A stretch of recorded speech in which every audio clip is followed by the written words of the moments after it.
Hello YouTube, welcome to the third episode of TMNT Generation Gap, where I try to bridge the gap between each generation of the TMNT. Thank you for the long hiatus.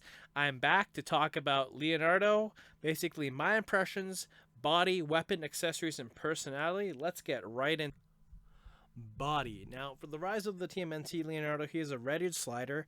It was revealed in the Tales of the TMNT that the Mirage Turtles were all red-eared sliders, and that's why they had the red bandanas. Makes sense to me. And this is actually the least interesting part, so let's move on. Weapons. Leonardo typically has two swords. However, in the rise of the TMNT, Leonardo has one big sword. This sword could be a reference to a Japanese sword called an O-Dachi, which means large or great sword, or no-dachi, a field sword, which was a type of traditionally made Japanese sword used by the samurai class of feudal Japan. Basically, the Leonardo in this incarnation is based on the samurai rather than the ninja. Having a rather large single sword actually makes me think of Cloud from Final Fantasy. However, knowing the style of these videos, you'll know that this is not the only time that Leonardo has used a single sword, and that Leonardo's swords holds a lot of significance in TMNT history. Let's address the history behind Leonardo's swords. While for the most part, Leonardo's swords are commonly called the twin katana, that is actually not the case. Leonardo actually uses straight swords called the ninja ken, which is a light sword that is perfect for stealthy ninja attacks. Using two swords allows for quick strikes, while a katana is a curved two-handed sword typically. Now, going through the different incarnations, Mirage Leonardo. He's an expert in the use of the daisho, the samurai paired weapon of katana and wakizashi, basically a short sword. In the Mirage continuity, future Leonardo is a Buddhist holy man who has a single carbon bokken for his 100th birthday, which produces bioelectricity from willpower. A bokken is basically a type of wooden sword. However, this seems to be made of carbon fiber. In the Fred Wolf 1987 cartoon, this Leonardo is seemingly the only incarnation of TMNT where Leonardo's swords are curved, possibly due to problems with animation, thus the term katana can be used. In the next mutation, Leonardo has a single scissor type sword, which I find really odd but kind of cool at the same time. It's basically a giant pair of scissors.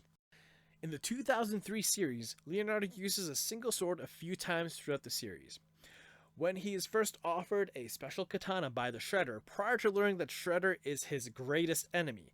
The sword's name is unknown, however, the story goes like this. Saki invites Leo and the other turtles to join forces with him and his foot ninja to battle against this evil force.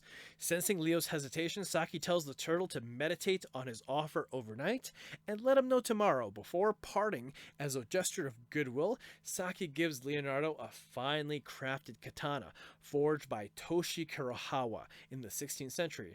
I basically couldn't confirm that this was a real blacksmith, but this is the first sword that seems to have a little bit of history. Leonardo's swords also were broken several times throughout the series. It is known that Leonardo is actually quite skilled at blacksmithing, so he does fix those swords. And then again, when the turtles fight the Shredder, at this point we learn about the sword of Tengu, also known as the Goblin Blade. Using this sword, the Shredder had previously conquered Japan and brought the Tokugawa clan into power. This sword was both a mix of magic and science and is characterized by its electrical nature. This is the sword that Leonardo used to cut Shredder's head off.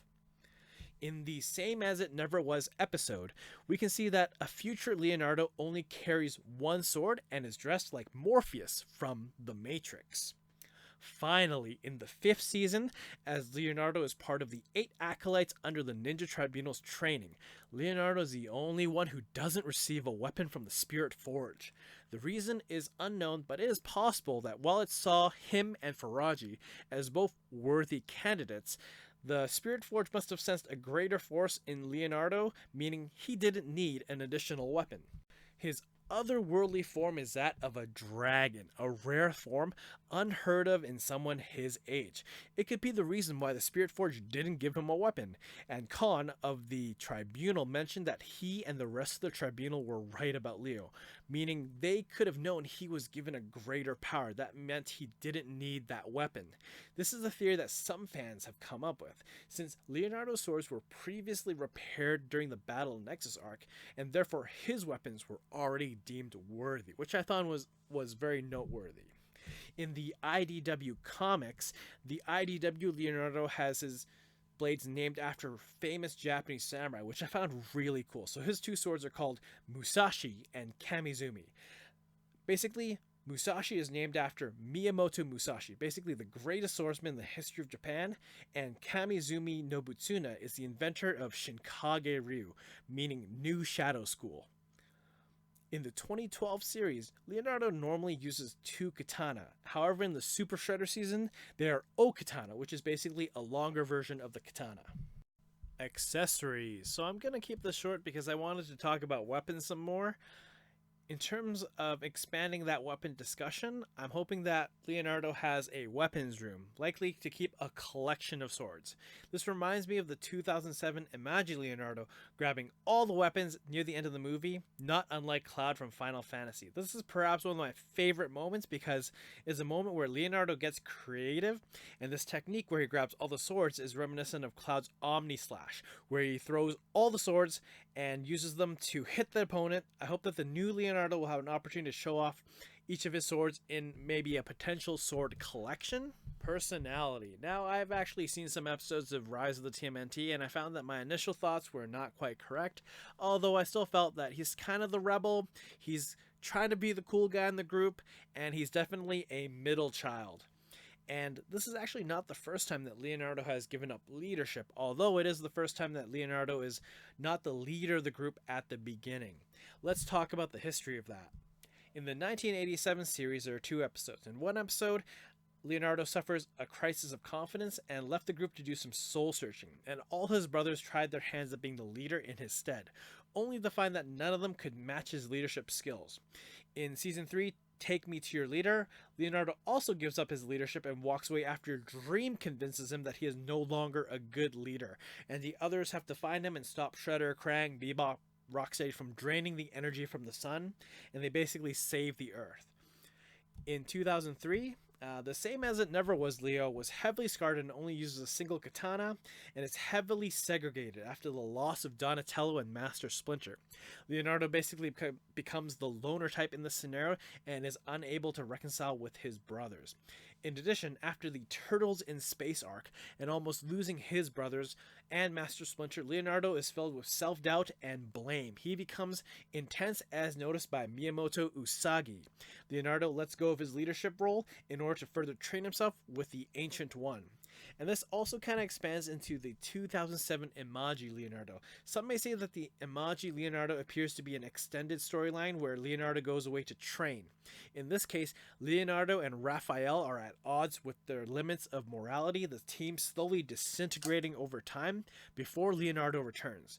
Leonardo also becomes the ghost of the jungle in Brazil, lending to his ability to remain in the shadows and to continue helping people. In the 2012 series, Leonardo doesn't really give up leadership and even descends to sensei level when Master Splinter dies. In the IDW, and although I'm not up to date, I think this Leonardo is probably one of the most rebellious, where he usually tends to play by the rules and listen to what Splinter orders. Leo has been shown to have a rebellious streak. This is shown in Prelude to Vengeance, where he recklessly engaged the Purple Dragons in a street fight, even though it meant that the turtles were exposing themselves on a public street easily visible to humans against Splinter's wishes. Leonardo is also the most spiritually minded of the turtles, even characterizing himself as the one who believes in miracles. Despite initially worrying about his visions of Tang Shen meaning he was mentally ill, he easily accepted the idea of his mother's spirit visiting him when Splinter reassured him. He also was the turtle most inclined to accept the idea that they were reincarnated and shared Splinter's belief that cosmic destiny has guided their lives. I hope you enjoyed watching this TMNT Generation Gap episode 3. You know, Leonardo is one of my favorite turtles, and I wanted to make a video that did him justice. So please let me know what you think. And also, now that we've had a chance to watch Rise, I'm sure you have a lot of thoughts about Leonardo. Thank you very much, and please look forward to episode 4. I'm going to try and work on that as soon as possible, and it's going to be Michelangelo, which I have a lot to talk about. Thank you.